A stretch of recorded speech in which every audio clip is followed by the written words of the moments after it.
In 2 weeks, I'm going to fly to one of the most beautiful and authentic places in the world, and I'm fucking scared. On December 27th, I'll fly to Socotra, and my emotions these days are so contrasting. Let's start from the positive side, things that make me happy, things that make me so eager to go. Socotra is one of the last places on this earth that are still true, not yet robbed of their soul in the name of uncontrolled tourism, which inevitably changes and destroys the true spirit of a place. At the moment, tourism in Socotra is under control. Not more than 5,000 people can go there in a year for a tourism. You can go there by yourself, but you need a local tour operator that manages your flight and time on the island. This probably makes things like the arrival of massive tourism to go slower than in other parts of the world. I know that I'm going to live a week very far from my daily comforts. I'm going to live there in a tent with no electricity, no bathroom, uncertain connection, and far from every kind of comfort I usually experience here in Italy. And this is the exact thing I was looking for when I booked this trip. I was looking for something to connect myself with the joy of the beauty, the pure beauty. The pleasure to stay in the moment, live in the moment, far from the fast dopamine bombs that I'm usually exposed to and seeking daily. Try for a week to live, to breathe the beauty of a place with no expectation, no Instagram, no TikTok, no schedule, no urge to create something, but just to stay. And now let's move to the negative side, the reasons that these days are suffocating the joy for this trip, and let's start from the bigger one. 2.5 years ago I became a father, and this is definitely the most beautiful and important thing that has ever happened to me in my entire life. This is going to be the first time since he was born that my girlfriend and I will travel so far without him, and I'm really so scared to do so. Although he loves to spend time with his grandparents, it still gives me anxiety to leave him. The idea of being so far away from him is something new and out of my control. Since the birth of my son, something changed in me. Probably this is something that every parent has experienced. However, from that day, my once carefree attitude has been replaced by an immense sense of love and responsibility for my son. And with that love came fear, a fear I had never really known before. Before becoming a father, fear was something abstract. It was about failing, about not being good enough, about missing opportunities. But now fear has a face, fear has a name, and fear sleeps in the next room. And then there's guilt, a deep, silent guilt. The guilt of choosing yourself, the guilt of living, the guilt of wanting something that is not strictly necessary. Because, let's be honest, this trip is not a necessity, it's not work, it's not an obligation, it's a choice. And when you became a parent, choosing yourself feels wrong, it feels selfish.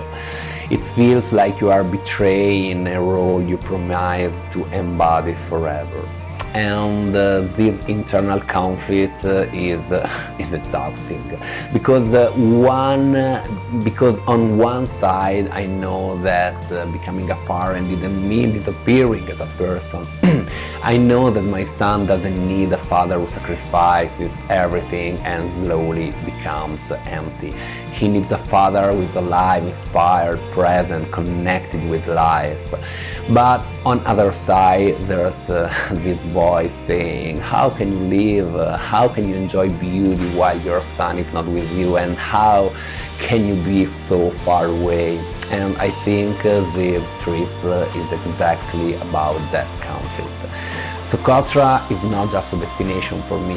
Socotra is it's a test, a confrontation with fear, with control, and with attachment. Because since my son was born, I realized how much I tried to control everything, control the future, control the risks, control emotions, and control outcomes. And the truth is, you can't. You simply can't. Life doesn't work that way, and love doesn't work that way, and parenthood doesn't work that way. And maybe going to a place like Socotra, raw, unpredictable, and uncomfortable, is my way of reminding myself that control is an illusion. The beauty exists precisely because things are fragile. Another fear I have is silence, the real silence, the kind of silence where there's no distraction, no notification, no custom noise to fill the gaps, no excuses to avoid listening to yourself. I'm scared of what will come up when everything slows down, when there's nothing to scroll, nothing to post, and nothing to produce. Who am I when I'm not creating? Who am I when I'm not useful? And who am I when I'm just there? For years, I used creativity as a shield, as a way to give meaning to everything, a way to justify moments. If I filmed it, it mattered. And for 1 week, I won't have that, and that terrifies me. Because maybe I realized that I have been running from boredom, from stillness, from questions I didn't want to answer. But at the same time, that's exactly why I'm going.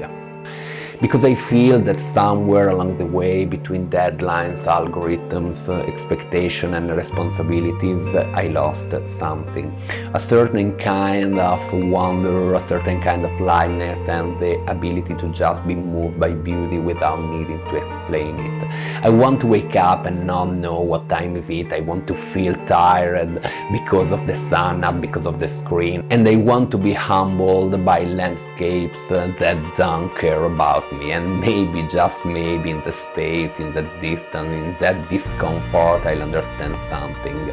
Not about Socotra, but about myself, about the kind of father I want to be, about the kind of man I want to remain, and about how to live with fear without letting it decide everything for me. I'm scared? Yes. Deeply scared, but I also know that fear often points exactly where we need to go, and this trip is not the escape from my life, it's a way to return to it, more present, more aware, and more grateful. So yes, I'm going with fear in my backpack, with guilt in my chest, and with love in my heart. I don't know what I'll find there, but I know that staying will scare me even more. See you.